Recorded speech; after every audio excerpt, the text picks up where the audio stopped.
Bienvenidos, ¿qué tal? ¿Cómo están? Bienvenidos a este tercer meetup de Tech Ventures y Cofide. Estamos súper felices de que sean parte de este nuevo evento, de este nuevo panel. Hemos traído tres invitados súper especiales que vamos a presentárselos en unos minutos. Y la idea de este meetup es poder conversar un poquito sobre la industria de Venture Capital. Y para ello quiero darle el paso a Amy Yamamura, que es la gerente de desarrollo e innovación de Cofide, para que pueda hablar un poquito sobre la introducción de este evento. Amy. El escenario es tuyo. Gracias, Kevin. Buenas tardes a todos. Soy Amy Yamamura, soy gerente de Desarrollo e Innovación de Cofide, y hoy junto a Autech Ventures tenemos el agrado de presentarles este tercer meetup de 5 que estamos organizando este año, y en el cual vamos a conversar sobre las lecciones y aprendizajes relacionados al levantamiento de capital emprendedor. Es importante mencionar que, de acuerdo a la Asociación Peruana de Capital Semilla y Emprendedor, la inversión en startups en nuestro país se ha venido duplicando durante los últimos 3 años y se espera cerrar con un monto aproximado de $100 millones este 2021. Sin embargo, si nos comparamos con otros países de la región, nos encontramos con que la inversión de $46 millones en el Perú el año pasado representa únicamente el 1.12% del total invertido en LATAM y el 0.03% en Estados Unidos. Esto significa que cada vez resulta más importante la participación de programas de aceleración, inversionistas ángeles y fondos de inversión institucionales que inviertan, generen conexiones y asesoren a las startups y así contribuyan en el cierre de la brecha de inversión a nuestro país. Es por ello que hoy conversaremos con grandes profesionales de la industria del Venture Capital, como lo son Enzo Cavalier, de Rich Capital, Anabela Rojas, de 500 Startups, y Luis Argulú, de Salcantay Ventures. En ese sentido, les doy la más cordial bienvenida a los panelistas, emprendedores, inversionistas, gestores de fondos y otros actores relevantes del ecosistema de innovación y emprendimiento que nos acompañan esta tarde. Muchas gracias y los dejo con Rodrigo. Muchas gracias, Amy. ¿Cómo están a todos? Estoy muy feliz de que todos hayan podido asistir. Ya somos 77 y probablemente vamos a seguir subiendo. Agradezco a todos los speakers por darse un tiempo para poder conversar del Venture Capital. Y sin más, vamos a pasar a una pequeña introducción de cómo va a ser la dinámica de este evento para que todos puedan aprovechar al máximo esta hora que tenemos y cómo podemos manejar esas interacciones que de hecho quieren tener con los inversionistas. Entonces, vamos a compartir mi pantalla. Denme un segundo. Genial. Entonces, bienvenidos todos, este es el Venture Meetups y vamos a iniciar. Vamos a hablar sobre las lecciones del levantamiento de capital para emprendedores, como dijo Amy, con Enzo, con Anabel y con Luis. La agenda va así, ya tuvimos unas palabras bienvenidas de Amy, luego vamos a tener un panel moderado por mí y por Gonzalo Pizarro y con los speakers, y luego vamos a tener un Q&A con asistentes y al final un NPS que siempre es importante para poder nosotros mejorar semana tras semana cuando tenemos los eventos. Entonces, ¿cómo podrán hacer preguntas? Vamos a utilizar Slido. Si ya han utilizado Slido en algún momento, pueden ir por una taza de café, pueden ir por un vaso de agua. Si es que no lo han utilizado, por favor, quédense e ingresen a www.slide.do o slido.com, los dos funcionan, y coloquen el código BC/Meetup. Estaremos recogiendo las preguntas más votadas para responderlas porque lamentablemente no tenemos todo el tiempo del mundo y especialmente en el mundo de startup el tiempo se multiplica más que en el tiempo regular. Si quieren tener una guía más específica, este es Slido. Cuando entren al slide.do o slido.com, pueden entrar Join as a Participant, únete como un participante, al hashtag BC-Meetup, ponen Enter y eso les va a llevar a este landing. Aquí van a poder hacer dos cosas. La primera es, van a poder hacer una pregunta nueva, digamos, en la parte de Type Your Question, que es la primera funcionalidad. Y lo segundo que van a poder hacer es votar por las preguntas que otros asistentes han hecho. ¿Por qué ponemos esto? Es para poder justo votar las preguntas que la mayoría de personas quiere que respondan los speakers. Entonces, por favor, si es que ven que la pregunta que ustedes quieren hacer ya está en la lista, simplemente pónganle un like a la parte derecha, como podrán ver, debajo de One Question. Ahí va a estar el número de preguntas que hay que los asistentes han hecho y van a poder votar con sus likes. Entonces, vamos a escoger los que estén topos de funnel, arribita, para poder responder las preguntas que a la mayoría quiere que respondamos. Entonces, antes de iniciar, yo sé que todo el mundo aquí ya debe saber qué es Venture Capital, pero vamos a hacer un brochazo de 2 minutos para simplemente quitar cualquier aspereza que hay en el conocimiento. Venture Capital básicamente es la inversión, y los inversionistas que invierten en startups, y seguir a ser redundantes, son empresas emergentes que tienen un potencial gigante, ¿no? Por un mercado adecuado, por un equipo genial, por un gran producto. Entonces, aquí los speakers tienen muchísima experiencia en Venture Capital, en cómo invertir en startups, cómo ayudar a startups a escalar y crecer. Y eso es lo que vamos a hablar hoy día. De hecho, esto es una tendencia de que Latinoamérica está en crecimiento. Todavía estamos keeping up to date a las demás regiones, pero en verdad estamos en buen camino, ¿no? Como podrán ver, en el primer semestre del 2021 ya casi hemos doblado como región la inversión que se recibió en todo el 2020, ¿no? Como podrán ver en el gráfico de CB Insight, que es súper chévere, en más de 396 deals. Y cada día se van aumentando. De hecho, si siguen las noticias, por Startupiable o por cualquiera de las páginas de las que se encuentran informando sobre el mundo de Venture Capital y startups en Latinoamérica, van a poder ver cualquiera de estos deals semana a semana y en diferentes industrias.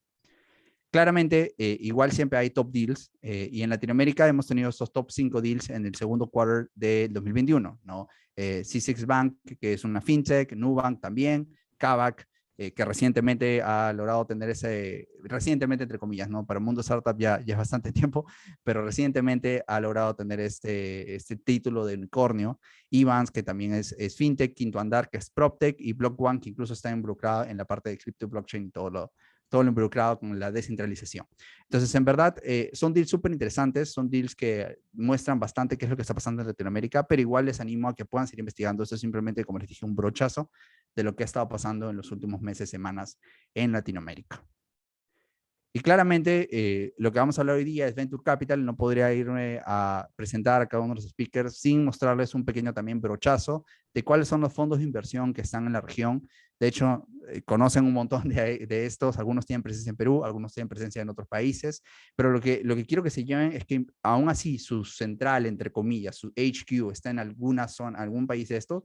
Todos o la mayoría invierten de manera regional. Entonces ahí podemos tener un OLVP, un Monash, un Redpoint, un Alaya, un Alive, un Salcantay. En verdad podemos hablar de cada uno de ellos y las tesis de inversión que tienen y el estilo de startups que invierten, pero en verdad les animo a que los investiguen, que los lean, que vayan a Startupiable, que vayan a Crunchbase, que vean las noticias que tienen cada una de las asociaciones de Venture Capital de cada uno de los países donde se alojan. Pero en verdad la idea es que ven ese ecosistema que están haciendo, que está creciendo, y que es súper relevante conocer a los protagonistas de la historia del Venture Capital, de que están apoyando a estas startups a crecer con el capital que necesitan. Entonces, hoy día tenemos a Enzo Cavalli de Rich Capital, a Anabela Rojas de 500 Global y Luis Arbulú de Salcantay Ventures. Entonces, en verdad es un súper honor tenerlos aquí en el Tech Ventures Meetups con Cofide, para poder conversar sobre Venture Capital. Entonces, empecemos y quisieras que alguno de ustedes tome la batuta y se presente en 1 minuto o más. No hay problema, podemos tomarnos un par de minutos. ¿Quién quiere empezar presentándose? Hola, bueno, puedo ir yo si quieren. Dale, Enzo. Bueno, hola, ¿qué tal? Soy Enzo Cavalier, soy peruano, llevo viviendo en México 2 años. En Perú estuve trabajando en Winnipeg Capital, que es un fondo, bueno, es un fondo de VC meramente, pero invierte en startups, fue mi primera experiencia. Me mudé a México para trabajar en Dalus hace 2 años, como le dije, y hace 6 meses me uní a Rich Capital, que es un fondo de EdTech de Estados Unidos, pero que empezó a invertir en Latinoamérica. Aparte de EdTech, hacemos también lo que se conoce como Futuro del Trabajo y Creator Economy. Y bueno, ese es mi trabajo como inversionista. Al lado te creé Startupiable, que es esta plataforma, es un blog o una mini compañía de medios acerca del ecosistema de startups y venture capital en Latinoamérica. Y bueno, y también invierto como ángel, así que creo que es rápidamente. Buenazo, muchas gracias, Enzo. Anabela, no sé si te animas a tomar la batuta.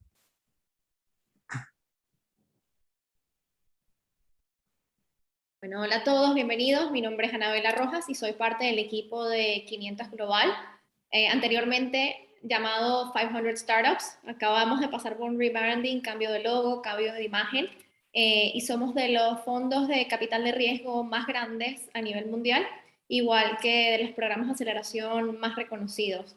De hecho, nuestra empresa fue fundada en el 2010 en San Francisco, en Silicon Valley, Y cuando comenzamos, realmente nuestros fundadores de 500 Global se dieron cuenta de el nivel de los emprendedores internacionales que pasaban por los programas, el gran potencial que tenían, y en el 2012 empezamos a invertir fuera de Estados Unidos creando fondos regionales. De hecho, el primer fondo regional fue el fondo de 500 Startups LATAM, basado en México, y cuando empezamos a invertir internacionalmente en el 2012, la verdad es que todo el mundo pensaba que estábamos locos. Pero hoy en día realmente nuestra tesis de inversión ha sido probada porque creemos fielmente que el talento existe en todas partes del mundo, pero la oportunidad no. Entonces nuestra misión es llevar capital y programas a distintas regiones, en este caso Latinoamérica, precisamente para apoyar a los emprendedores en su camino y ayudarlos a crecer y, por supuesto, tener un retorno en el fondo, como saben. Personalmente, yo tengo 10 años ya trabajando con startups. Yo no estoy en el equipo de inversión, sino de los programas de aceleración, y me enfoco principalmente desde Miami en todo lo que es Estados Unidos, fuera de Silicon Valley, y también en Latinoamérica, que es mi región amada y es lo que más me apasiona realmente. Recientemente acabo de terminar un programa de aceleración con ProInnovate llamado Acelera Perú, en el que aceleramos a 50 startups peruanas de etapa temprana. Un programa muy exitoso que realmente deja mucho que decir y habla mucho del potencial que tienen las startups peruanas, y que realmente tienen una identidad única. Entonces, gracias por la invitación. Eso es un poco sobre mí y sobre la empresa. Súper, Anabela, gracias por la intro. Y ahora, Luis. Sí, buenísimo. Antes que nada, gracias al equipo de UTEC por poner este evento y el soporte que siempre ha estado al ecosistema. Mi nombre es Luis Daniel Arbulú, yo soy peruano, pero tal vez porque en esa época no existía UTEC, cuando yo me gradué del colegio, me vine a estudiar a Estados Unidos, ingeniería, y he hecho el 90% de mi carrera aquí, sobre todo en Silicon Valley. Yo gerente de producto y finanzas en Google. Lancé el primer equipo de Venture Capital en Google, que es el fondo de impacto, que se llama Google.org. Y luego fundé una compañía después adquirida por Google.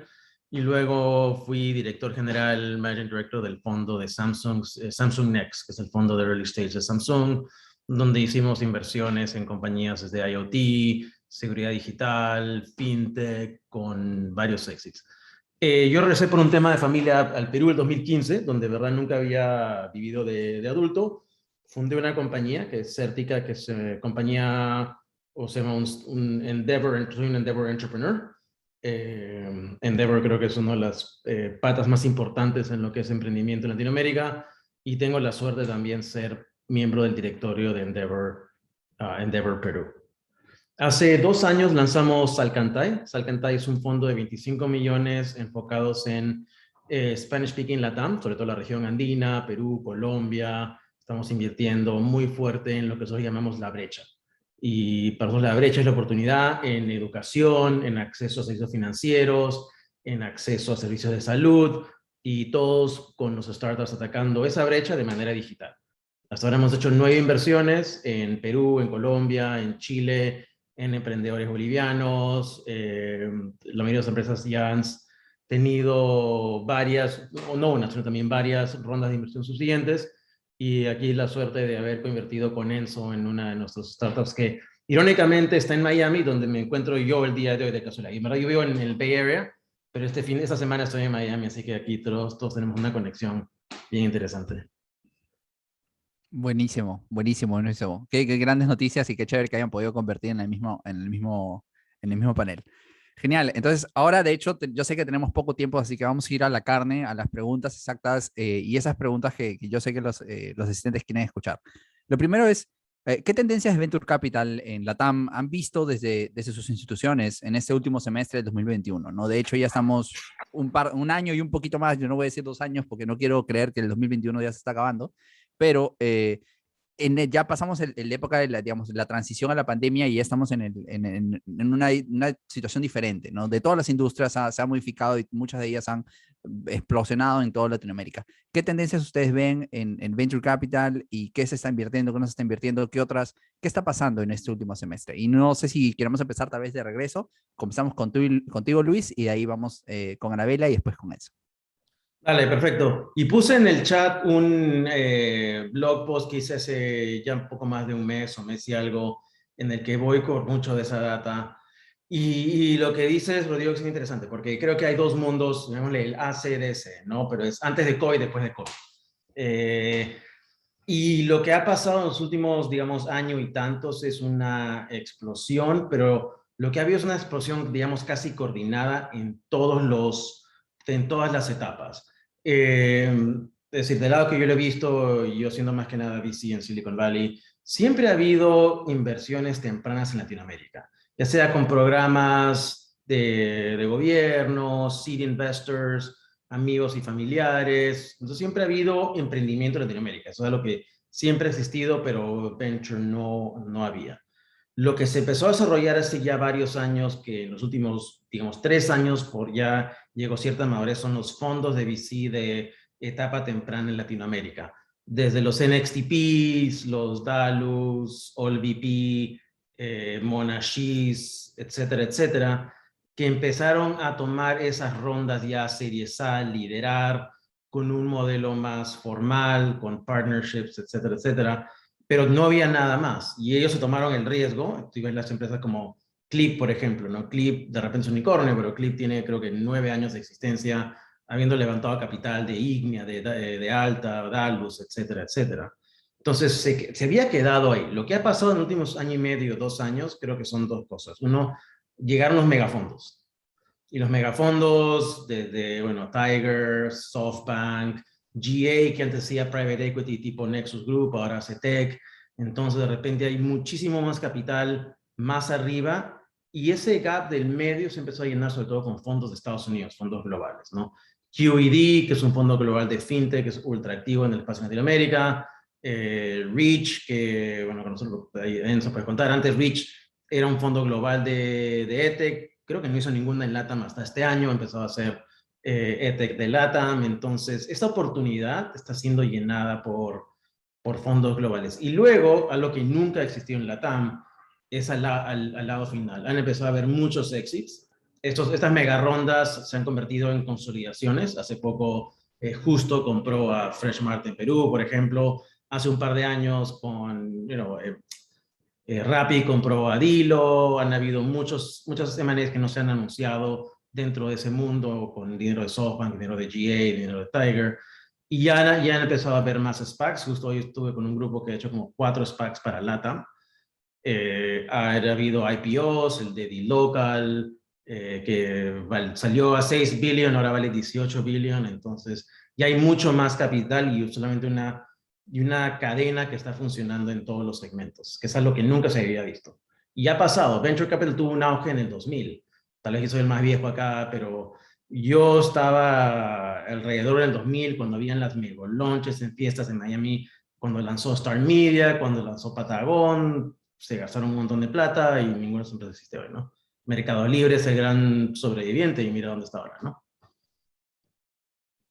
No, totalmente, totalmente. No, y me encantaría que en algún momento hagas un artículo sobre Vintage Latam Ecosystem. Sería Hicimos un súper interesante. video, inclusive estuvo Susan Siegel, que fue era la jefa de JP Morgan Partners, hizo todos esos deals con Patrick McGuinness, que es de nuestro fondo, que era su analista. Entonces le paso el video después porque es como lo que pasó y la gente se olvida que hay booms y hay busts también. Indeed, indeed, indeed. Para que no se hayan dado cuenta hasta ahora, aquí Freshmart presente en la casa, la última noticia peruana. Pero no, buenazo. Muchas gracias, Luis. Anabela, desde tu punto de vista, ¿no? Desde este ecosistema que de por sí es 500, ¿qué has visto en tendencias este 2021? Y hablando también de que tu headquarter ahorita, si no me equivoco, está entre Miami y Latinoamérica, ¿no? ¿Qué has visto ahora en estos últimos 6 meses? Y bueno, el último año también, ¿cómo ha impactado en estos últimos 6 meses? Sí, creo que hemos visto tendencias muy interesantes y, por supuesto, reforzando absolutamente todo lo que dijo Luis, pero también me gustaría como tener una visión un poco más atrás. Si realmente nos enfocamos a nivel macroeconómico, la región se ha visto sumamente afectada y han habido cambios bastante importantes en todo lo que es la región, todo lo que es el movimiento entre países a nivel global, y esto ha afectado industrias que históricamente han sido muy importantes para las economías en Latinoamérica. De la misma manera, digamos que todo esto, y digamos que toda esta constricción económica también le ha dado la apertura y mostró la importancia de acelerar todo lo que son las economías digitales, y todo lo que es exactamente el potencial que tiene la industria de startups para crear crecimiento global y poder económico dentro de la región. Entonces eso me parece algo que es muy importante, y a la vez también industrias que ya venían creciendo pero que no habían explotado. Vimos el crecimiento exponencial durante la pandemia, como por ejemplo e-commerce. Ahora, para que e-commerce pudiese estallar y realmente crecer en la pandemia, tomó muchos años de ir creando la infraestructura, sobre todo con históricamente lo que vimos en fintech, para que realmente tuviese esa apertura económica digital. A mí personalmente me llama mucho la atención, porque realmente hemos visto esa tendencia y ese reconocimiento de parte de los gobiernos, de las instituciones, de los fondos, de que realmente hay que apostarle a lo que es la economía digital y el emprendimiento, que siempre ha estado, digamos que, muy unido a la naturaleza de la economía en LATAM, pero no necesariamente el aspecto digital.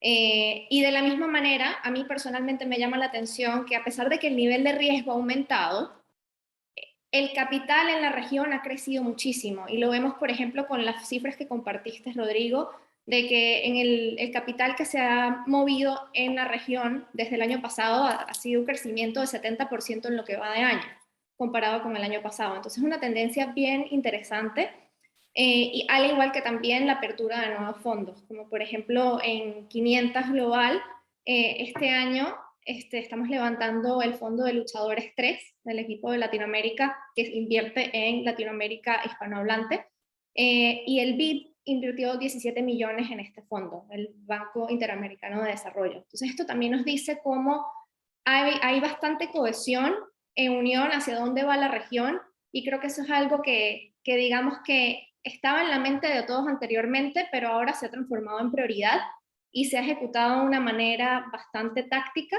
y lo vemos a nivel desde la industria privada, los fondos de venture capital, los gobiernos, aceleradoras, incubadoras, que de cierta manera y de una manera muy natural se están alineando todos hacia la misma dirección. Y por supuesto Miami también ha jugado un rol. Lo veo yo, que tengo ya 3 años trabajando en el ecosistema de Miami, como naturalmente un puente de conexión entre el mercado latinoamericano y el mercado estadounidense, sobre todo por las barreras culturales, el idioma. Sin embargo, todavía falta. Es una oportunidad que está creciendo y poco a poco ha ido madurando, pero todavía falta para que realmente sea un puente que puedan utilizar los emprendedores latinoamericanos. Buenísimo, buenísimo. Bueno, en algún momento cuando ya pasa bueno, ni siquiera, cuando estemos, en algún momento cuando estemos más conectados podremos tener tal vez este evento en vivo en Miami, todos juntos. Mientras tanto tendremos que sortearnos aquí en las plataformas virtuales. Buenísimo. Y ahora, en tu caso, Enzo, de hecho, tú tienes bastantes perspectivas desde México, desde Reach, de una manera, de una visión global también, y en verticales cercanas. ¿Qué has visto en las tendencias en este semestre de 2021? Vale, voy a hablar de dos cosas. Uno, en general, y lo segundo, más específico, de educación, que es el sector que más veo, obviamente por el fondo donde trabajo. Creo que tomando de lo que dice Luis y lo que decía Luis de que estén empezando a haber exits, adquisiciones de compañías, algo interesante es que están habiendo mucho más inversionistas, operadores, o emprendedores que empiezan a invertir, gente que trabaja en compañías de tecnología grandes que empiezan a invertir con su propio dinero, y también pequeños emerging managers que empiezan a levantar fondos de $500,000, $1 millón, $2 millones. Y creo que es interesante porque hace más diverso el ecosistema de gente que no necesariamente viene de backgrounds con familias de mucho dinero que pueden fácilmente levantar fondos, sino que hace que haya gente de otros backgrounds, y creo que también hace más competitivo el mercado, ¿no? Antes las opciones de etapa semilla, presemilla eran muy poquitas, y por eso siempre hay esas historias de Los Ángeles o los fondos que tomaban 20, 30, 40, 50% de una startup y simplemente esa startup está condenada a no poder crecer jamás. Y de hecho, por ejemplo, hoy en la mañana hablaba con un socio de un fondo que está pensando, de hecho, como fondo mismo, empezar a invertir o darle más dinero a ángeles o a otros emprendedores que lo hacen part-time, porque esos mismos emprendedores, pues imagínate, un emprendedor de una compañía de tecnología, no sé, como Rappi, o que trabaja como, no sé, Product Manager o VP of Growth en Rappi, él tiene mucho exposure a gente que de repente eventualmente va a salir de esa empresa y va a tener mucho talento para poder crecer una empresa en X sector, ¿no? Entonces, creo que digamos, ese primer ciclo de que pues, la gente que empezó y empieza a poner de nuevo dinero y talento en el ecosistema está empezando a ocurrir. Y lo interesante también es que no solo de locales, sino de Estados Unidos, cada vez, algo que me alegra mucho es que cada vez conozco más amigos, sobre todo emprendedores peruanos, que sé que están levantando de ángeles de Estados Unidos, y creo que hay más apertura de Estados Unidos a básicamente probar invertir en Latinoamérica, no solo de fondos, como mencionaba Luis, sino de ángeles mismos. O sea, conozco muchos amigos que han levantado de emprendedores, de ángeles, entre 50,000, 100,000, los $50,000, y lo interesante es que los contactaron con correos en frío o DMs en Twitter o en LinkedIn. Entonces, creo que lo que más me gusta de este nuevo ecosistema, estos cambios, es que hay más acceso a capital para más gente y no importa en qué país estés o de dónde vengas. Y ya yendo un poco más a modo lo que yo veo desde Reach, como decía Luis, hasta este año no habíamos invertido en Latinoamérica. Una anécdota graciosa es que en la primera entrevista que me hizo Reach en diciembre del año pasado me dijeron, no nos interesa Latinoamérica, y cuando entro a trabajar en mayo, la primera inversión que me toca ver es Color House, que pasó por UTEC Ventures, y fue una inversión de varios millones de dólares, y hoy día ya tenemos 4 inversiones, aparte de Color House. Hemos hecho Prendea, que también es de UTEC, y es peruana, Vinco, que es una compañía mexicana, y Egg Corporation, que es una empresa argentina. Entonces sí, estamos mucho más... Creo que, obviamente, el hecho de que haya más latinos trabajando en fondos internacionales, obviamente, facilita, así, no es por decir, han invertido en 4 compañías de por mí, ¿no? Pero, obviamente, abre la red de contactos y poder estar más cercano a los problemas y, digamos, los detalles de estar en una región en particular, ¿no? Y de hecho, nosotros invertimos en el sudeste asiático y acabamos de traer una persona de Asia justamente para poder invertir de una mejor manera allá, porque pues ninguno de nuestro equipo es de allá, y creo que hay un punto donde ya eres ciego y no, digamos, no basta con leer artículos y blogs y estudios acerca de un mercado para poder entenderlo, ¿no? Y dentro de Latinoamérica, ¿qué cosas interesantes vemos? Nuevamente, muy específicas a educación y a Creator Economy y al futuro del trabajo. Uno, creo que están empezando a surgir muchas plataformas y a levantar capital que básicamente apoyan a que creadores se conviertan en profesores, ¿no? Y creo que cuando vas a TikTok y ves la tendencia de la cantidad de gente que enseña lenguajes por TikTok en Latinoamérica, eso me parece increíble. Creo que hoy día cualquier persona puede ser un profesor. O sea, había creo que un cambio de mentalidad en que ya no necesitas un certificado o trabajar en una universidad para enseñar algo. Hoy día Facebook, Instagram, TikTok y las herramientas como Teachable, como Hotmart, no solo te permiten guiar a mucha gente, sino empezar a generar ingresos por ahí. En Brasil hay una compañía que me parece genial que se llama Fluency Academy, que es como entre una agencia de influencers y una escuela de idiomas. Y creo que se está comiendo a todas las academias de idiomas tradicionales en Brasil. Y creo que de hecho van a entrar a México. Ese es un primer punto. Creo que el segundo es que está habiendo mucha innovación en modelos de negocio. Sobre todo creo que el mercado corporativo y el mercado de los colegios, venderle a corporativos como empresas B2B y a los colegios ha sido muy difíciles, y las empresas de EdTech están encontrando, creo que, maneras interesantes de poder monetizar directo del consumidor a través de distintas maneras. Y creo que eso está muy inspirado en lo que ha pasado también en Asia con compañías como Baidu. Y finalmente, algo que a mí me gusta mucho es el sector de lo que se conoce como Lifelong Learning, donde entran todos estos bootcamps o empresas que te enseñan desde coding, cualquier tipo de habilidad fuera de las instituciones tradicionales. Y creo que algo interesante que está pasando es que, al menos para mí, este mercado de bootcamps como Coder House, Platzi, Crean, etcétera, y Descomplica, creo que en Brasil es el mejor ejemplo. Se va a empezar a comer a las universidades y sobre todo a las universidades, creo que más débiles, con propuestas de valor mucho peores profesores, peores contenidos y peores marcas. Y obviamente cobran precios no muy altos, pero eso hace que para esas empresas de tecnología que pueden hacer muchos mejores productos, mucho más accesibles de educación, se las empiecen creo que a comer su mercado, ¿no? Y de hecho en Brasil Descomplica, que es la de tech más grande de Latinoamérica, compró una universidad hace poquito y ha empezado a ofrecer un servicio de universidad por, creo que $20 o $30 al mes, que es una locura. Entonces, creo que está interesante cómo el mercado de educación, sobre todo el más regulado, empieza a ser, pues, shakeado, disrumpido por las startups.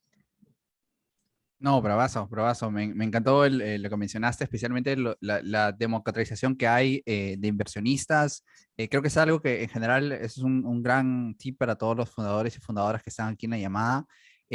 Clave es poder utilizar lo que ya existe y las redes que ya existen para aprovechar, llegar a estos inversionistas o estos potenciales inversionistas que ven a oportunidades alrededor del mundo. Yo me acuerdo una vez, estábamos hablando con una comunidad de inversionistas globales y me sorprendió que muchos tenían interés en ver empresas latinas, pero como dice Enzo, muchas veces hay una barrera de entendimiento y por ende el riesgo es mayor y por ende hay super deals que tienen a la punta de la nariz. Entonces tenemos que evolucionar, tenemos que conectarnos y tenemos que empezar a desarrollar más esa presencia digital para desarrollar en general el mundo de las inversiones, ¿no? Parece un poco ligero, pero para un botón en Twitter no está creo que ni el 5% del ecosistema y está en todo el ecosistema global de inversión. Ahí claramente a todos los presentes los pueden encontrar, así que busquen sus arrobas y ahí los van a poder seguir. Pero la mayoría del ecosistema todavía está desarrollándose y aprendiendo cómo desarrollar eso.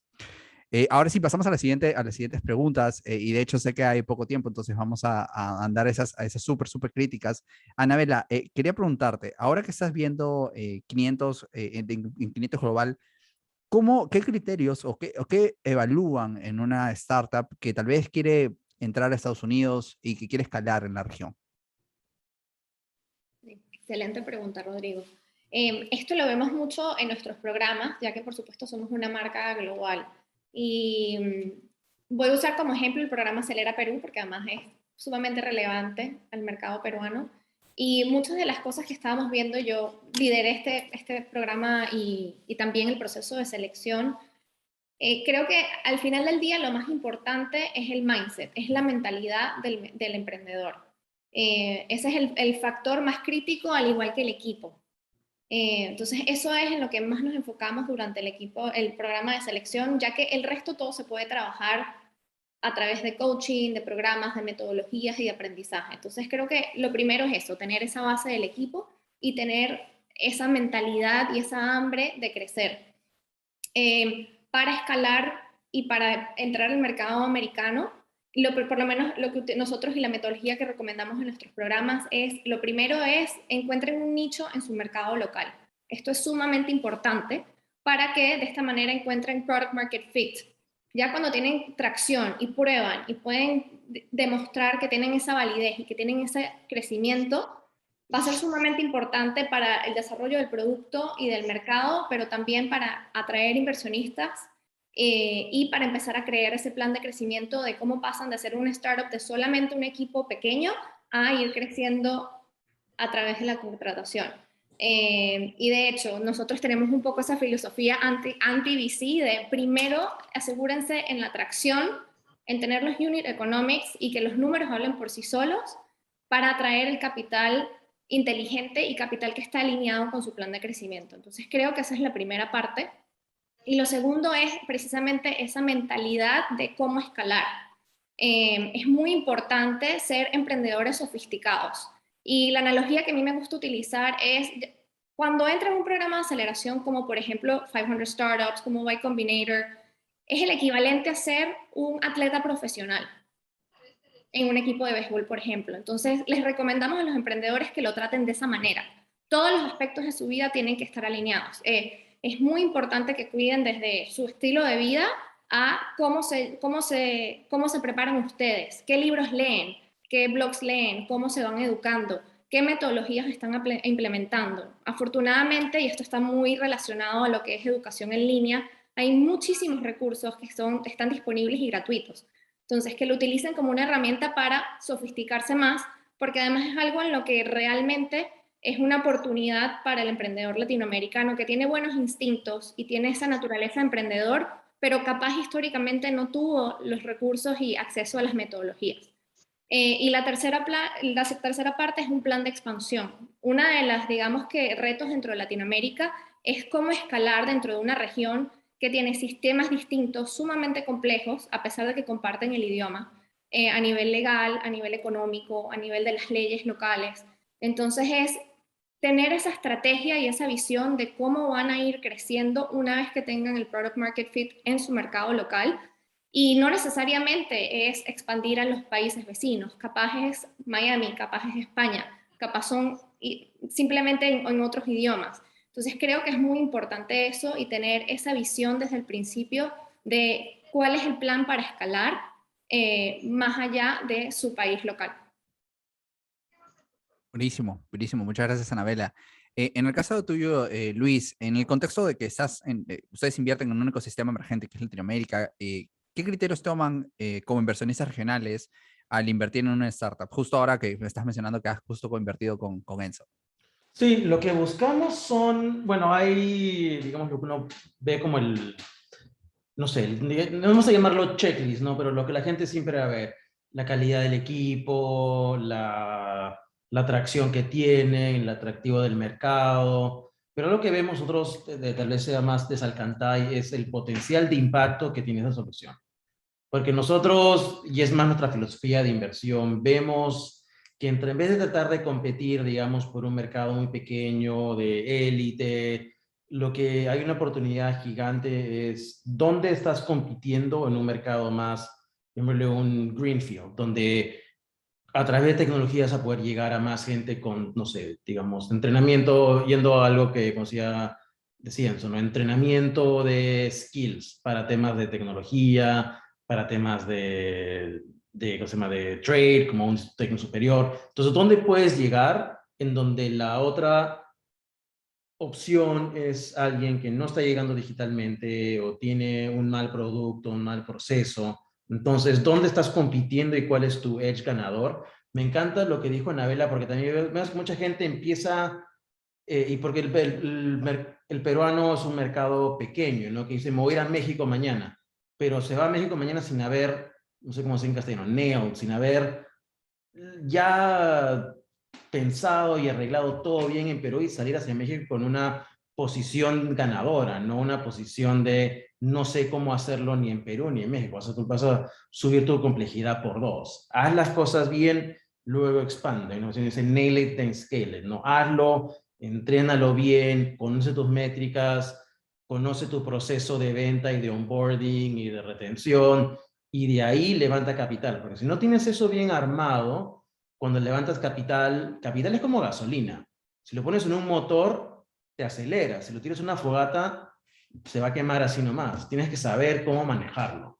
Y otra cosa que vemos también mucho es, sobre todo para startups, nosotros vemos, es la capacidad de expandirse de una manera más ágil. Ahorita, y no sé si todavía lo han empezado a ver, y me gustaría sobre eso también las cosas, y a ver las empresas de Latinoamérica. En México, en Brasil, los salarios de startups están duplicándose año por año. Y gente se va de empresa A a B, a C, que acaba de levantar 600 millones y están creciendo como locos, contratan de otros startups, se ha convertido en un poaching, no sé, como roba talento. La gente está duplicando salarios cada año, trabajando remotamente en varias partes. Entonces, ahí, ¿cómo es tu plan de escalamiento que no sea simplemente necesito más plata para crecer más? Es cómo hacerlo de manera inteligente, cómo voy a, sí, levantar plata para hacer más, pero cómo voy a manejar eso de una manera tal vez distinta, simplemente throw people at the problem, que es en inglés, tirarle gente al problema y que solucione solo, ¿no? No, me parece súper importante y creo que es algo que la mayoría de gente cuando piensa en levantamiento de capital piensa en, ok, lo voy a tirar todo a acquisition y en verdad la mayoría del dinero debe irse a talento, ¿no? A construir ese equipo y poder en verdad solucionar las cosas no tirándole dinero al problema, ¿no? Claro, hay tres Entonces, cosas principales, juntando capitales. Sí hay acquisition, marketing, pero el marketing, si te manejas bien el CAC, el TI, debería como autogenerarse después de un empujón. Talento y plataforma, no desarrollo de producto, AWS, si tienes ahí un gasto, el COX del producto, como se dice, ¿no? genial, genial. Y en tu caso, Enzo, con Rich, que sí tiene una vertical y en sectores cercanos, y como un fondo global, ¿qué es lo que evalúan ustedes? Por ejemplo, ahora que estás mencionando que estaban viendo sudeste asiático, están viendo ahora ya Latinoamérica, ¿cómo ven y qué criterios ven en las EdTechs y las de Future of Work y en las de Creative Economy que evalúan? Vale, lo primero en verdad es algo muy similar a lo que dijo Luis. Nos gusta invertir en compañías que tienen impacto y creo que, bueno, todo el equipo de Rich tiene un background educativo. Yo fui parte de una ONG en Perú de educación que se llama Start School, y tenemos profesores de primaria, de secundaria, de directores de colegios, de universidades, etc. Entonces, buscamos productos que realmente estén mejorando la experiencia de aprendizaje de matemáticas, por un ejemplo, de manera significativa, o que estén incrementando el acceso a, no sé, un tipo de curso o un tipo de trabajo de manera significativa. Nos ha tocado ver, por ejemplo, marketplaces globales para alumnos internacionales, que, a ver, es un gran negocio, pero no invertíamos porque la gente que puede estudiar internacionalmente de China o India o de Brasil a Estados Unidos es un porcentaje ínfimo de la población mundial, no hay impacto ahí. Entonces no nos interesa ese tipo de negocio, por más que sean buenos negocios, ¿no? Y es muy filosófico, si quieres decir, no hay una razón lógica, ¿no? Eso es porque sí lo pensamos y ya. Eso es lo primero. Segundo, yendo más a mercado, digamos, y eso está conectado obviamente al tipo de founders que apoyamos, no nos gustan fundadores que solamente mission driven. Creo que educación se ha vuelto un poco hot también y ha traído a lo que nosotros en inglés decimos como que mercenaries, o sea, emprendedores que quieren ir a educación porque está hot y quieren hacer plata. Esos fundadores no nos gustan, y aunque no crean, uno se puede dar cuenta rápidamente. Y entonces esas cosas están conectadas. Yendo más a los mercados y sobre todo el de Latinoamérica, a ver, el mercado de educación es un mercado jodido, la verdad. Entonces, como dijo Luis, todos los VCs buscan, y hace unos días hice un tweet sobre eso, buscan mercados gigantescos. No todas las startups de educación están atendiendo necesariamente mercados gigantescos. Entonces, a los que estén haciendo una startup de tech y de repente su mercado no es gigante, es la realidad, ¿no? Entonces, un VC va a buscar un mercado que o sea gigante hoy, o esté creciendo muy rápido, o de repente o sea, está pasando un cambio, o sea, hay esa pregunta del why now o por qué ahora, que está haciendo que se esté desbloqueando mucho capital o mucho dinero para entrar digamos, digamos, no esté siendo gastado, pero que esté esperando una solución, ¿no? Entonces, creo que, por ejemplo, el mercado de primaria y secundaria es un buen ejemplo de lo que se conoce como K12 o K12 en Estados Unidos. Y es que si, por ejemplo, en Asia siempre se habla de los tiger parents o los padres tigre, ¿no? La traducción, donde uno ve digamos, los gastos digamos, discrecionales de las familias, y uno de los principales gastos es educación privada. O sea, las familias en India y China gastan 30-40% de su ingreso disponible en educación de sus hijos. Y es porque hay esa cultura muy regada de que si no educas a tus hijos, pues olvídate del futuro, ¿no? Eso en Latinoamérica todavía no llega, ¿no? Y eso ha permitido que compañías como Baidu crezcan. Sin embargo, si uno se pone a ver la data, y nosotros hemos dado ese trabajo solo, ha estado incrementando fuertemente en los últimos años en Latinoamérica, ¿no? Entonces, si bien el mercado de K12 para productos, digamos, que compren consumer, que un padre compre directamente hoy día no es enorme, creo que está en un buen momento, y que, digamos, que compañías como Prendea, por ejemplo, están aprovechando esa digamos, mayor disposición de los papás. ¿Por qué está pasando? Creo que está creciendo los ingresos, creo que también el COVID tiene obviamente un efecto donde los papás han visto a sus hijos sufrir con el colegio en vivo. Digamos, ya antes tú le preguntas, oye, ¿por qué mi hijo le va bien en el colegio? El papá no tiene ni idea. ¿Por qué mi hijo le va mal? Tampoco tiene idea. Ahora lo has visto en persona, tu hijo sufrir frente a una pantalla de Zoom con una experiencia escolar espantosa, y eso se traduce en malas notas, en gente que ya no quiere ir al colegio, que no está motivada, y eso expresa muchas oportunidades para productos como Prendea, y hay algunos otros en el mercado, ¿no? Entonces, creo que cuando los emprendedores nos pitchan ese tipo de mercados, tienen que tener muy claro o sea, si el mercado no es gigante, de las razones de por qué está cambiando y por qué hoy día, vamos, en 2, 3, 4, 5 años, ese mercado se puede multiplicar enormemente, ¿no? Incluso a veces el mismo producto y el diseño de tu estrategia digamos, de go-to-market te permite desbloquear mucho más dinero, ¿no? Entonces, y eso lleva un poco a lo que hablaba de innovación del modelo de negocio. Que no es solo venderle al colegio como antes. Creo que hace 3, 4, 5 años todas las CETES, su única idea era, ok, vender al colegio, pero el colegio es el peor cliente que puedes tener. O sea, dentro de B2B creo que es de los peores en Latinoamérica. En que es muy distinto a Estados Unidos, donde funciona de manera muy diferente. Y creo que eso está conectado todo esto aboca a lo más tradicional que dicen los VCs, que es el problema. Pero aunque no crean que siempre que hablo con emprendedores, bueno, no por Rich, pero por Startupeable, me toca hablar con muchos emprendedores de Latinoamérica que me buscan, etcétera, para pedirme feedback de sus pitch decks, de sus ideas de negocio. Y se sorprende que, sí, todos los VCs sí dicen el problema, pero la verdad es que el problema importa. O sea, la mayoría de emprendedores que te describen el problema de una manera superficial es el 99% de los emprendedores. O sea, no conocen los problemas que están atacando, no conocen a sus clientes. O sea, cuando le preguntas 3 veces por qué a un emprendedor y te responde, ese emprendedor conoce su mercado.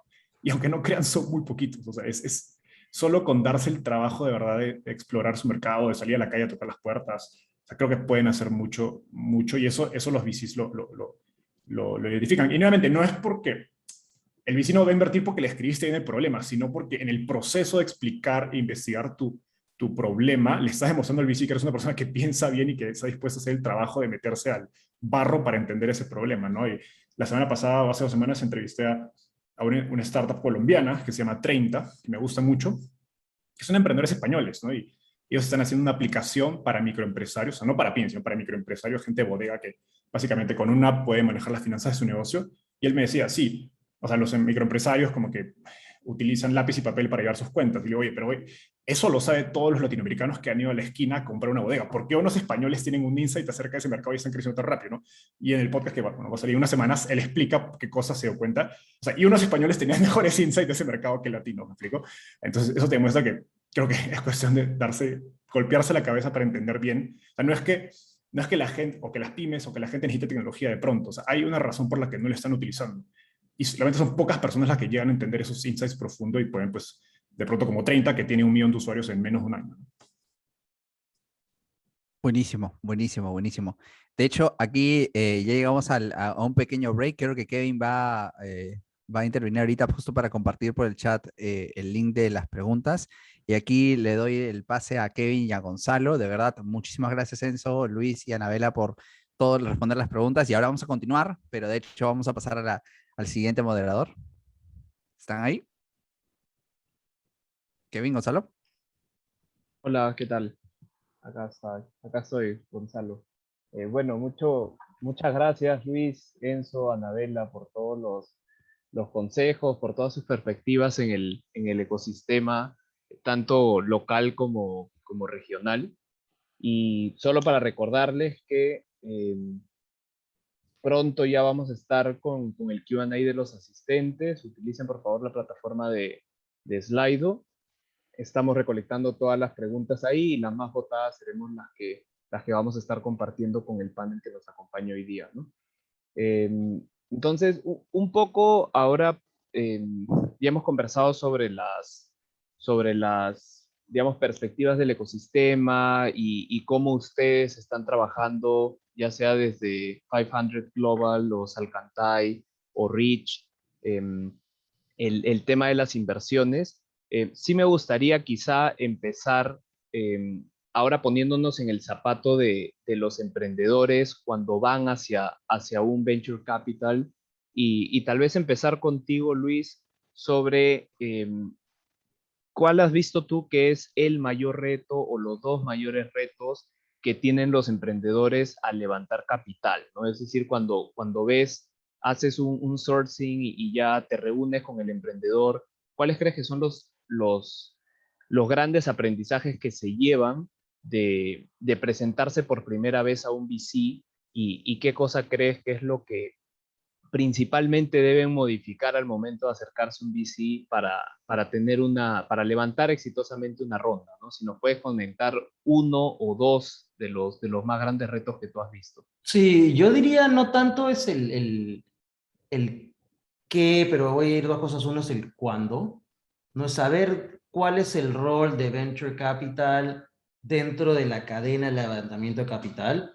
Entonces hay fondos pre-semilla, fondos semilla, fondos serie A, aceleradoras, fondos de growth. Es saber con quién estás hablando, porque un fondo, no sé, voy a dar un nombre, Tiger, General Atlantic, no va a invertir en una ronda pre-semilla ultra pequeña porque tiene otro modelo de negocio. E igualmente, si eres una empresa que estás en modelo growth equity, rentable, 60 millones de facturación, no vas a ir a un fondo pre-semilla porque no cabe en la estrategia. Entonces, entérate de quién invierte en tu espacio, quién invierte en tu stage, y anda con eso. Y la otra parte es tener la información y saber conocer tu negocio. Vemos mucho emprendedor que tiene un producto, tiene una idea, un slide, que está bien, pero tienes que saber luego cómo va a funcionar, qué va a hacer. Sí me gusta decir, un buen emprendedor tiene que tener una visión así y una ejecución así. Entonces, una gran visión, porque esto va a ser gigante. si tu empresa se va a duplicar, a un VC no le importa. Tiene que multiplicarse por 10, 20, 100. ¿Por qué? Porque el 90 de otras compañías no les va a ir bien. Entonces tienes que ir, ¿por qué eso va a multiplicar por 10? ¿Por qué eso se va a comer, como decían, la mitad de este mercado gigante? No solamente porque esto le va a ir bien y se convierte en una nueva empresa. Son dos cosas distintas, creo que lo puso Enzo en Twitter hoy, ¿no? Venture no es para todo. Y creo que mucha gente se ha dado que Venture funciona para un muy pequeño segmento de los emprendimientos. Para los demás hay autofinanciamiento, bancos, otro tipo de financiamiento, pero no es venture, no cabe ahí, ¿no? Súper, súper, gracias. Ahora pasamos quizá a Anabela, desde 500 Miami, 500 Global, ustedes que manejan programas de escalamiento regional, ¿no?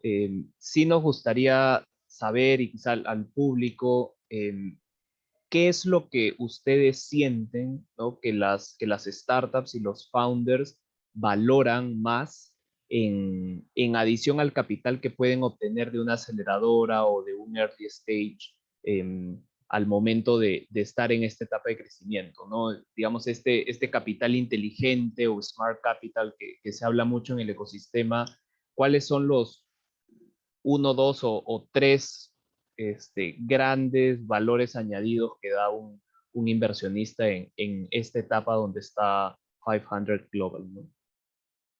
Muy buena pregunta. Por supuesto, el capital es importante, pero también es importante saber qué hacer con ese capital y cómo lo vas a implementar en tu empresa. Entonces, realmente el entrenamiento es hasta más importante que el capital, porque es lo que te va a ayudar a crear una base sólida a los emprendedores. Además, es lo que me apasiona a mí llevando programas y puedo decir que veo la diferencia claramente.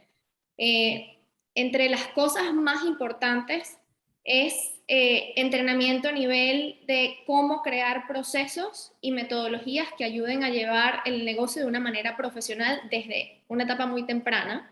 Metodologías también de cómo incorporar todo lo que es customer feedback y también lo que nos decía Luis y Enzo de hablar con el consumidor. Es muy importante que nunca dejen de hablar con el consumidor y que tengan metodologías y procesos de cómo hacerlo, qué preguntar de una manera muy profesional.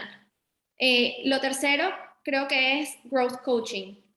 Esta parte es crucial, todo lo que son mentorías uno a uno de cómo implementar experimentos y metodologías de crecimiento es lo que los va a ayudar a tener esa atracción que va a traer el capital y los va a ayudar a conocer mejor y afinar ese modelo de negocios, afinar los unit economics, o sea, los números, para poder escalar eventualmente. Y por supuesto, el apoyo y la exposición a una red. Entonces, por ejemplo, en nuestro caso, todo lo que es Demo Day y los eventos que se hacen para exponer a la red de inversionistas es sumamente importante porque este nivel de exposición y esta validez ayuda mucho a atraer inversionistas, pero también clientes y a esparcir la voz dentro del ecosistema. Entonces, eso yo creo que serían los tres componentes más importantes, pero como siempre enfocamos, lo más importante son los números, es la atracción, es el crecimiento. Entonces, todo lo que es entrenamiento, especialmente para tener crecimiento sostenible, alineado con la industria de Venture Capital y las expectativas de los inversionistas, sí está alineado con el plan de la empresa de levantar Venture Capital, es sumamente importante, porque una vez que reciben el primer cheque de VC, cambia completamente la identidad de la empresa y cambian las expectativas de crecimiento año a año por un periodo de más de 10 años. Entonces es muy importante que esto lo tengan en mente y que estén preparados desde el día 1 para convertirse en una empresa y una startup abierta a venture capital y a ese ritmo de crecimiento. Súper, perfecto, Anabela, muchas gracias. Quizá ahora que hemos hablado ya desde la perspectiva del emprendedor y qué es lo que tienen que tener en cuenta al momento de acercarse a VCs y qué es lo que pueden valorar más de estos inversionistas, sí quisiera pasar con Enzo y ya dándole un twist aquí al meetup y quizá hay personas también que nos acompañan que están interesados en empezar una carrera como inversionistas en este ecosistema, ¿no? Entonces, desde tu experiencia, Enzo, habiendo conversado, entiendo por Startupeable, no solo con founders, sino también con partners de algunos fondos, y tú mismo siendo ahora analista en un fondo de inversión, eh, ¿cuáles serían esos consejos para alguien que quiere empezar, ya sea como inversionista ángel o establecer una firma un poco más institucional que esté enfocada en emprendimientos innovadores, tecnológicos, de alto crecimiento? ¿Cómo sería ese camino ideal a seguir y qué cosas deberían tener en cuenta y qué precauciones deberían tener también? A ver, la pregunta es un poco amplia, o sea, las cosas que has preguntado son totalmente diferentes. No sé por cuál prefieres que empiece, inversionistas ángeles o fondos de venture capital, son totalmente diferentes. Y quizás, Eh, mejor dicho, para firmas deberías preguntarle a Luis, que el que tiene la firma es él. yo creo que podríamos empezar con ángeles, que quizá es el primer paso hacia estas inversiones con tickets un poco más pequeños y a través de sindicados y menos institucional, por así decirlo. Vale. A ver, si quieres invertir en startups como Ángel, yo creo que hay dos grandes grupos, ¿no? O sea, a ver, si ustedes trabajan en Rappi, en Kavak, en Nubank, en esto, o sea, por la propia naturaleza del ambiente donde están, van a empezar a surgir potenciales inversiones. O sea, imagínense que ustedes son, no sé, que trabajan en el área de producto, de growth de una de estas startups grandes, o digamos en Perú, no sé, ahora estás justo, estuve en ese momento Dilo, que luego fue vendida, o están en, no sé, en Emprendea, o en Talently, o en Creana. De hecho, yo creo que Creana, ahora que ya está grande, mucha gente que eventualmente va a salir de Creana va a emprender sus propias startups. Entonces, imagínense que ustedes son, digamos, un manager de producto en Creana. Por la propia naturaleza de su área, gente va a empezar a salir de su empresa y va a decir, oye, me quiero ir a emprender, ¿no? Porque ya trabajé un par de años y entendí cómo funciona este mundo, quiero hacerlo. Entonces, esas van a ser inversiones casi que obvias y el deal flow se les va a generar de algún modo de manera natural por el ambiente donde están, ¿no? Y probablemente muchas, o sea, van a tener un sesgo de selección positivo por el ambiente donde están, van a estar con gente que ya conoce el ecosistema, que ha pasado por varias etapas con startup, de etapa pre-semilla, semilla, serie A, conoce la velocidad, conoce el ritmo de trabajo, conoce pues el vocabulario, que de repente tiene algunos contactos inversionistas. Entonces, para ustedes invertir en ese tipo de compañías va a ser más sencillo, ¿no? Pero eso sí, la verdad es que es un porcentaje de la gente muy pequeño. El resto de la gente tiene que hacer el hard work de meterse al ecosistema. Y algo por ejemplo, fue mi caso al trabajar sobre todo con Startupeable, donde hago inversiones ángeles a través de Startupeable. Y ahí creo que el primer paso y es obviamente definir un presupuesto. O sea, creo que no puedes invertir como ángel mucho dinero, sobre todo al inicio, porque no es la mejor decisión financiera. Creo que para cualquier persona invertir en startups es un activo de alto riesgo, uno. Dos, usualmente al inicio tienes, al contrario al primer grupo que les expliqué, tienes sesgo de selección negativa, porque si no sabes nada, es muy probable que inviertas en cualquier startup, ¿me explico? O en cualquier emprendedor que se presente, y de repente inviertes en 10 y las 10 te fueron mal, ¿no? Entonces, al inicio creo que la idea, definan un presupuesto, luego traten de invertir tickets muy pequeños, pero juntándose con gente que sabe. Entonces, no sé, si por ahí tienen un amigo que trabaja en una startup, dile, oye, ¿conoces a alguien que esté levantando capital? ¿Conoces de tu círculo de contactos? O vayan a, no sé, a los demo days de Tech Ventures o de las aceleradoras. Si les puedo recomendar algo, escuchen un podcast de un amigo mío que se llama Alexander Galvez, que es es una entrevista que le hice en mi podcast. Él ha invertido más de 50 startups y él es abogado de profesión, no ha trabajado en startups para nada, y ha hecho muy buenas inversiones, ha hecho más de 50 inversiones. Lo que hizo bien Alex es en sus primeros 2 o 3 años, invertía tickets muy pequeños, porque obviamente estaba aprendiendo de algún modo, y lo que hizo fue apalancarse de personas que sabían. Entonces él iba a los demo days, él es mexicano, iba a los demo days de 500 startups en México, y no solo iba a ver las startups allí, sino que trataba de hacerse amigo de todos los inversionistas que iban, que ya sabían más que él, y así de pronto llegó a juntarse, por ejemplo, con un grupo de inversionistas de Y Combinator, que eran latinoamericanos, y empezó a invertir en startups de Y Combinator, y invertió en compañías como Fintual en su primera ronda, y ahora es una de sus mejores inversiones, tiene mucho dinero con esa inversión. Pero no es que al inicio él no era el genio, no sabía mucho, ¿no? Hoy obviamente ya después de 5 años él ya tiene cierto... nuevamente, él es inversionista ángel, lo hace part-time, él trabaja en otra cosa totalmente diferente, no es inversionista en True Capital, pero él ha aprendido en ese tiempo pegando a otras personas. Entonces mi mayor consejo es que, sobre todo al inicio, definan un presupuesto tope, traten de invertir tickets muy pequeños y júntense a personas que están más conectadas que ustedes. Súper, súper, sí. Eh, por el tema del tiempo, creo que vamos a quedarnos con los consejos para inversiones ángeles y Ujú. quizá eventualmente para otro meetup, que esto da para mucho más, incluyamos pues los consejos para VC, que es una mirada mucho más de, digamos, gobierno corporativo, estructuras y mucha mayor disciplina manejando dinero de terceros, ¿no? Pero sí quisiera, antes esa de la tiene que pasar a Yo responder se lo Luis. puedo resumir en dos líneas, que uno es Dale, Ángel, es dale, tu Luis. plata. VC es plata de otros. Que entonces tienes mucho y dices, mi plata, qué miedo. No, es la plata de otros la que tiene que dar miedo.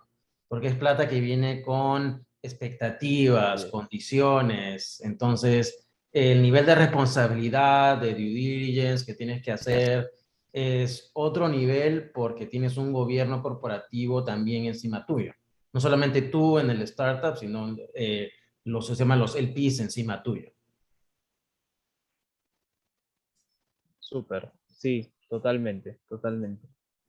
Eh, Quisiera, antes de pasar a las preguntas de los asistentes, eh, terminar con una para los tres, y ahí podemos empezar quizá por Anabela, luego Enzo y terminamos con Luis, que es, ¿cuáles son los principales aprendizajes y buenas prácticas que ven que se está trasladando hacia LATAM de ecosistemas más desarrollados, como puede ser el europeo o el de Estados Unidos en Silicon Valley, ¿no? ¿Cuáles son esas prácticas, ya sea a nivel de que los founders están adoptando o que los inversionistas están adoptando para cada vez hacer mejores inversiones o levantar mejor rondas de capital?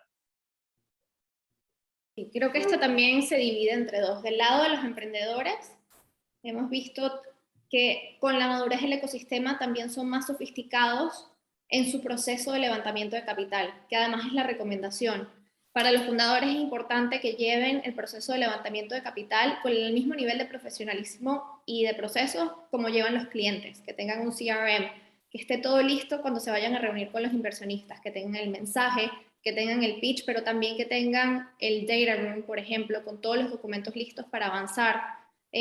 Cosas sencillas como quién va a liderar este proceso dentro del equipo, que suele ser el CEO, y liberar la agenda para responder los emails rápido. Entonces, ese nivel de sofisticación en el que tienen un CRM, en el que llevan el proceso de levantamiento de capital de esa manera, y que también tienen un proceso para capturar leads y para ver cómo hacen esas conexiones con los inversionistas, es sumamente importante del lado de los fundadores, y es una práctica que se ha prestado y que han tomado de Estados Unidos y de otros ecosistemas más sofisticados.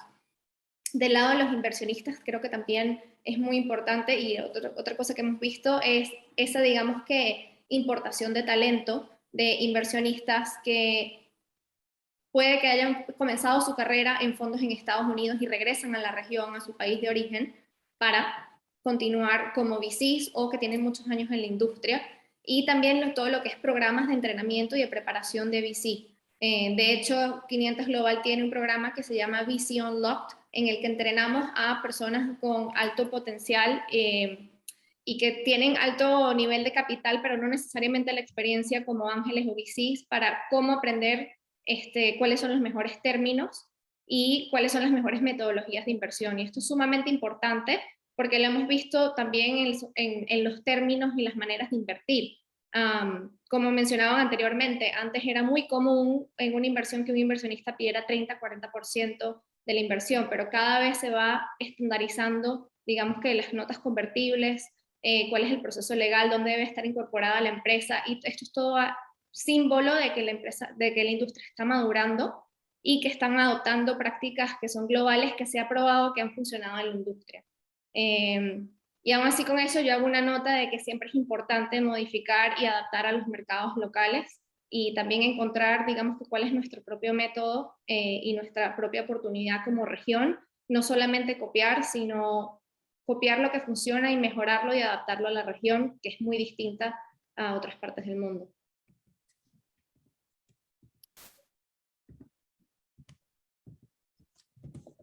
Súper, gracias. Enzo.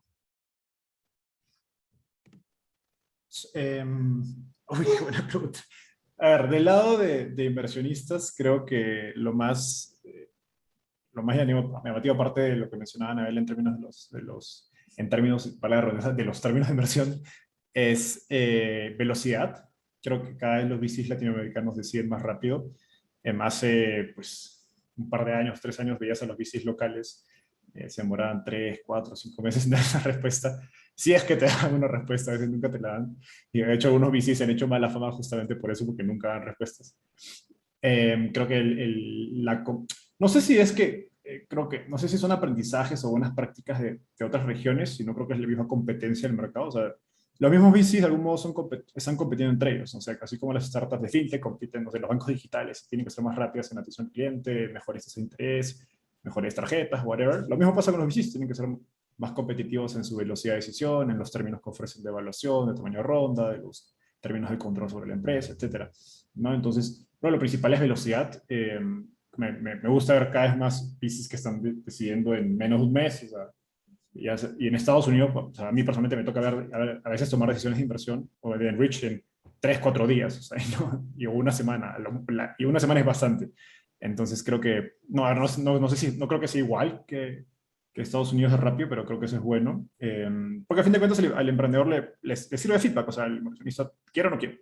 Y si quiere, ¿por qué no? O sea, si quiere, ¿por qué? Y si no quiere, ¿por qué no? Y esas razones te sirven para ajustar tu pitch o de repente buscar, como decía Luis, un inversionista que esté más ajustado a lo que tú estás haciendo en términos de etapa, de tesis. Y luego lo segundo creo que es el tema de soporte y plataforma del portafolio. Creo que la gran mayoría de VCs latinos, poco por lo joven que es el ecosistema, no tienen experiencia en startups, o sea, construyen startups por su cuenta, y creo que cada vez están viendo más emprendedores que han tenido exits. Hace poquito se levantó un fondo en Argentina que se llama, se me da el nombre ahorita, pero son 5 emprendedores argentinos, uno de ellos es uno de los fundadores de Mural. Entonces ya acá creo que el ecosistema se está profesionalizando y eso Newtopia, que lo dijeron.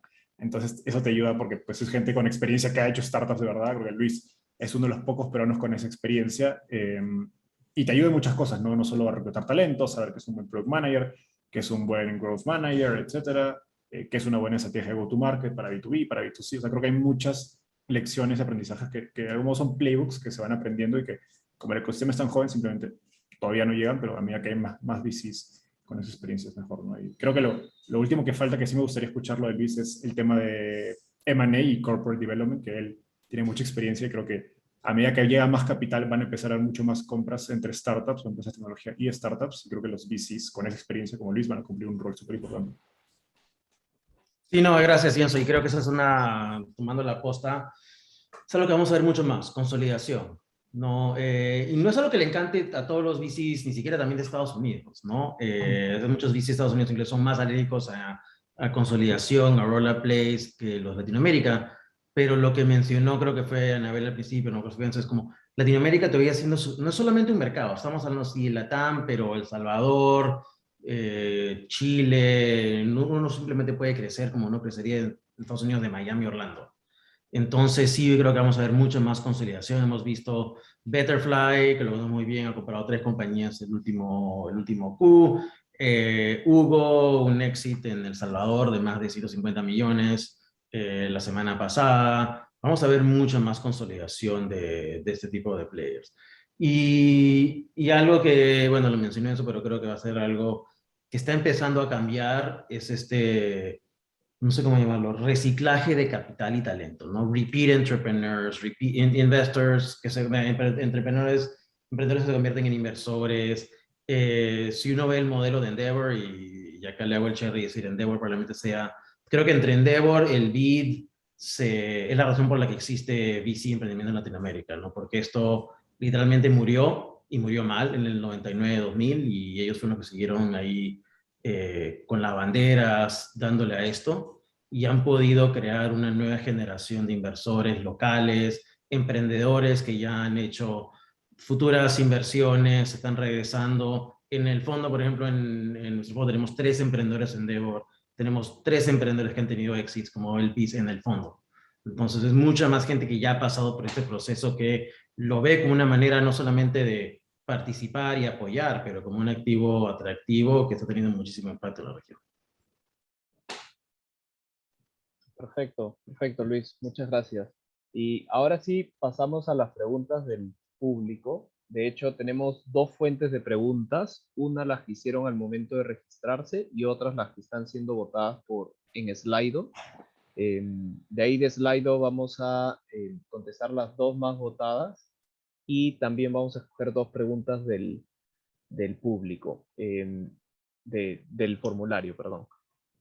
La primera pregunta que va para Anabela es, y me parece interesante, que no se ha visto en la charla, es ¿qué se necesita para poder testear un prototipo y captar a esos primeros clientes más conocidos como early adopters en el ecosistema y poder tener la primera fuente digamos, de ingresos con algo de tracción para atraer ese capital semilla y mostrar buenos números, ¿no? Entonces, para este prototipo, para estos primeros usuarios, ¿cuáles son los grandes consejos que podrían ser para los emprendedores? Bueno, creo que lo principal es también entender en dónde estamos. Hace 10 años, hace 5 años hubiese sido muy distinto. Hoy en día, a nivel de producto y de costo, es mucho más barato lanzar un prototipo y se requiere muy poco, sobre todo ahora con tendencias en no code o low code. Es mucho más sencillo y eso es algo que facilita el emprendimiento, poder lanzar y testear una idea y pasar de la fase de idea a tener un producto funcional.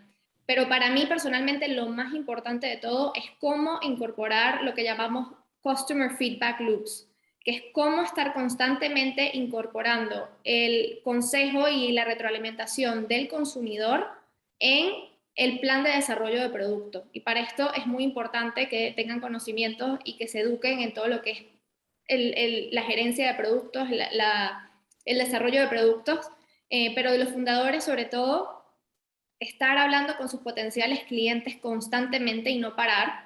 Y también entender muy bien el problema y entender muy bien el potencial de la solución. Van a pivotear, van a haber cambios, pero ahí es donde es sumamente importante que el emprendedor y el equipo fundador entienda muy bien la raíz del problema.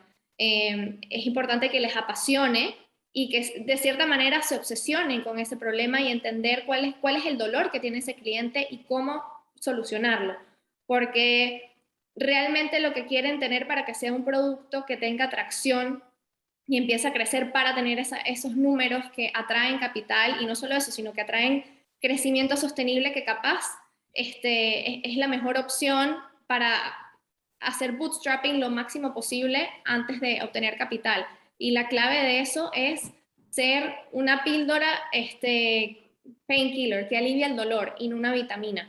Si tienes un problema que no es muy doloroso y una solución que no es tan buena, va a ser muy difícil que tengan tracción y que tengan un NPS alto, que es muy importante también que lo midan. Entonces, en el fondo es eso, entender muy bien el problema, el consumidor, y asegurarse de que la solución sea muy buena y que realmente solucione el dolor, que responda a ese problema de una manera en la que es una píldora antidolor y no una vitamina. Eso es sumamente importante. Y creo que había otra parte de la pregunta y se me olvidó. No. De hecho, era eso. Era cómo tener justamente un prototipo que te lleve a tener esos early adopters bastante rápido. Y creo que lo principal, o con lo que me quedo, es que justamente el problema que estés resolviendo sea algo que realmente sea un dolor en tu usuario y no sea simplemente algo complementario a lo que podría estar viviendo ese usuario, ¿no? Y eso te va a permitir una Lo segundo escalabilidad que muy diría alta. también es estar obsesionados con el crecimiento, no a mensual, sino semanal. Estar haciendo experimentos de crecimiento y entender de dónde vienen esos consumidores, de dónde están viniendo los ingresos semanalmente, y estar experimentando para ver cuál es la mejor manera de alimentar esa máquina, ir creciendo, y en esa etapa nuevamente de una manera muy obsesiva y viendo cada uno de los detalles muy a fondo, porque muchas veces esa clave para encontrar product market fit está en pequeños momentos, instantes con el consumidor, que es lo que define dónde está realmente la oportunidad que se puede monetizar. Excelente, excelente, gracias. Hay una pregunta específica para Enzo, porque está dirigida para el sector EdTech, en donde nos dicen, hay nichos más allá de code o marketing digital por explorar en EdTech. Sin embargo, al ser nichos, los VC mencionan que el mercado es aún pequeño. ¿Algún consejo si es que tengo una startup ahí enfocado en esos otros nichos? Sí, que conozcas tus números, o sea, creo que es cuestión de... a ver, creo que eso está relacionado a una pregunta que me hacían hace unos días, que es cómo calcular el tamaño de mercado, ¿no? Cuando vayan a pitcharle a un VC, jamás le digan el mercado es de tamaños X billones, o sea, hagan más un cálculo bottoms-up donde investigan oye, cuánta gente ya consume ese producto, cuánta gente podría consumirlo y que podría pagar ese producto, etcétera. Yo la verdad es que creo que hay mucho, o sea, más bien diría, los lados que no son COVID, no son nichos, hay mercados gigantescos, o sea, basta ver lo que las personas gastan en universidades, en institutos técnicos, en otros tipos de educación. Creo que hay mucho dinero allí. Entonces, no creo que sea verdad que más allá de coding o marketing no haya mercados. Tampoco, no sé con qué VC has conversado, ¿no? Pero les acabamos de mandar un enlace a una compañía en la que he invertido, que es, acá le invertí como Ángel, que es una EdTech, y ellos están haciendo, yo lo que digo es, esta compañía está haciendo exam digital para toda Latinoamérica. Y a mí personalmente, y no es tecnología, enseñan cosas. Su primer curso fue un curso de OKRs, que a mí me parecía aburridísimo, pero lo vendían muy bien y al punto que algunos de sus clientes invirtieron en la empresa. Entonces, yo decía, ¿quién carajo va a tomar un curso de OKRs? Qué aburrido. Pero había mercado. Entonces, y creo que si te pones a ver comparativos, o sea, hay universidades que facturan, no sé, el TEC de Monterrey creo que factura 200 millones de dólares al año, SAM creo que factura como 20 millones de dólares al año en Perú. Entonces, si tienes esas empresas así de grandes, pues sí hay mercado, ¿no? La pregunta es cómo puedes hacer un mejor producto a un precio más accesible.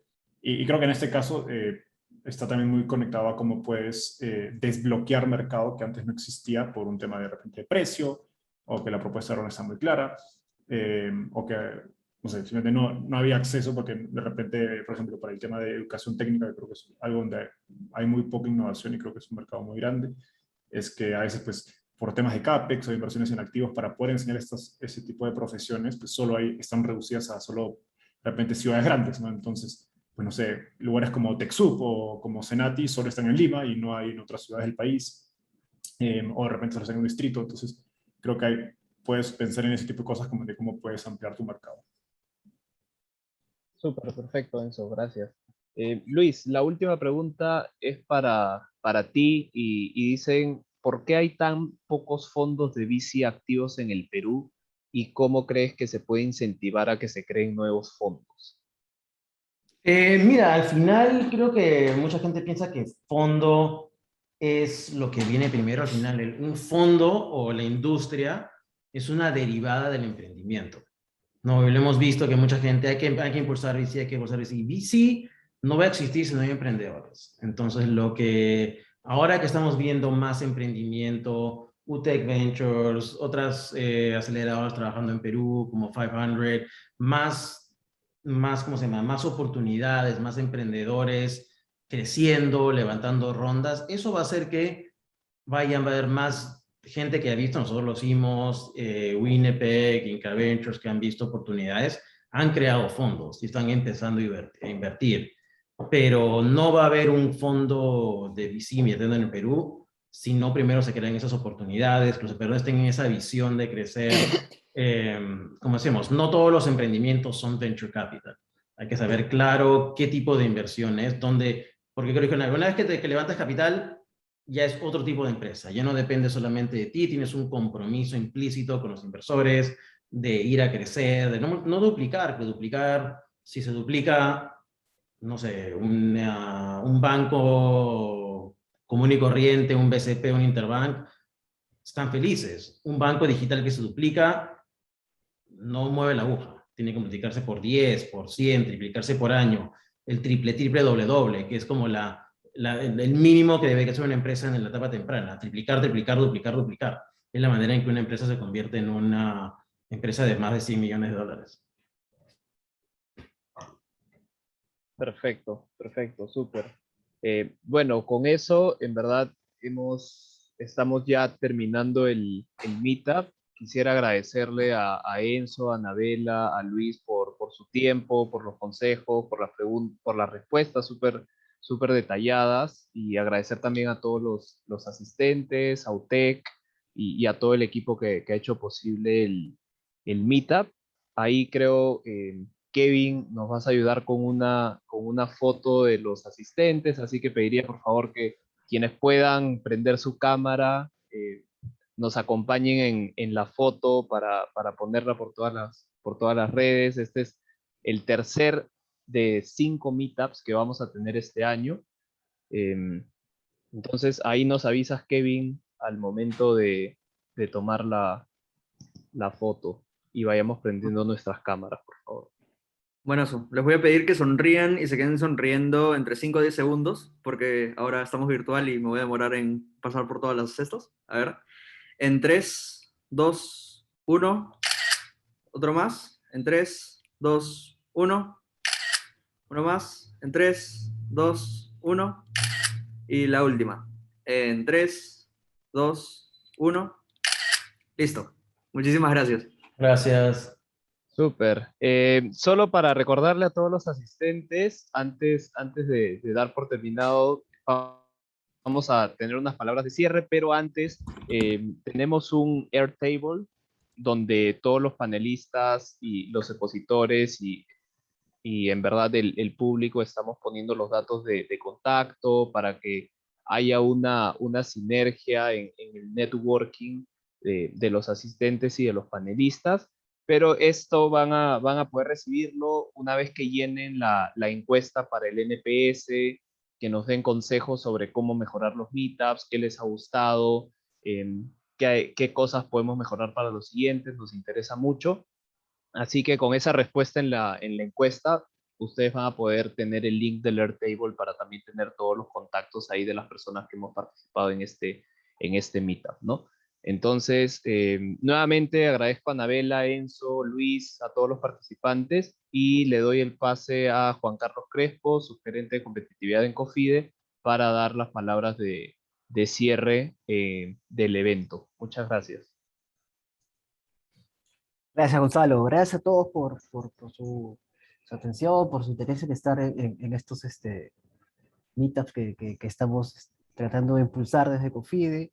Como comentaba Gonzalo, nosotros estamos liderando la implementación del fondo de fondos, el Fondo de Capital para Emprendimientos Innovadores, que justamente está enfocado en promover la creación de fondos de inversión, como fue justo la última pregunta que le hicieron a Luis, y efectivamente no es el único instrumento para promover el emprendimiento. Está Innovate Perú financiando todas las etapas posteriores, porque esto es un ecosistema y tiene que verse de manera integral. Entonces, nada, estén atentos a las redes sociales de COFIDE y de UTEC, que vamos a seguir anunciando los próximos meetup que estamos conversando. Muchas gracias, Enzo, gracias, Anabela, gracias, Luis, por estar con nosotros. De hecho, hemos aprendido un montón hoy día de ustedes y seguimos aprendiendo de acá con los siguientes meetups. Les agradezco mucho su atención y dejo el cierre. Gracias por estar con nosotros.